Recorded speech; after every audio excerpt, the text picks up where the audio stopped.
If you go to a dinner party and there is a person in the room and he's like telling about, he's traveled the world and he's, been to Africa and been to Australia and been to New Zealand and he's seen all these things, and he comes back to your normal world and he tells you what he's just experienced. There's sort of like that cool uncle everyone likes to listen to, like that other family member that's not like everyone else, but he has a lot to tell about where he came from. And everyone that heard that word, the cool uncle, knew like, yeah, I know what you're talking about. It's the cool uncle. That's, I think, well transported in the car. I think the car expresses this feeling very naturally. It's a gentleman, a connoisseur.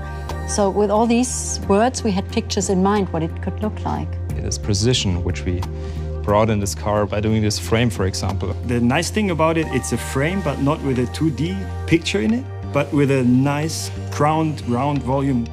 Look at all these Minis always in relation to the lines that are on the other cars, and then using those lines on this car to differentiate from the other cars. I like the graphical elements in the tail lights. Yeah, they're very unique. Actually, it is a technology for tail lights that basically has been borrowed from luxury cars. When you drive behind this car at night, you have this beautiful saturated red color.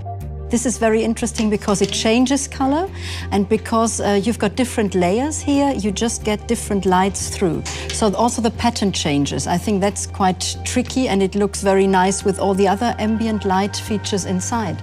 And I also like this one a lot. It's really this hide and reveal feeling. Yeah? You have the daylight or day design, and you turn around, and when this is illuminated, you see an own design during the night. We wanted to experience it when it's getting dark. Then suddenly this light appears in the door, which hasn't been there beforehand. If it would be there when you open the door, it wouldn't be half as nice and surprisingly as it is now. I'll be honest with you and say, I actually think that this thing about the illuminated door bezels are so in line with this, the gentleman, the cool uncle theme. It's sort of hiding and revealing like cool little details. I mean, you see them, but you also have to look for them.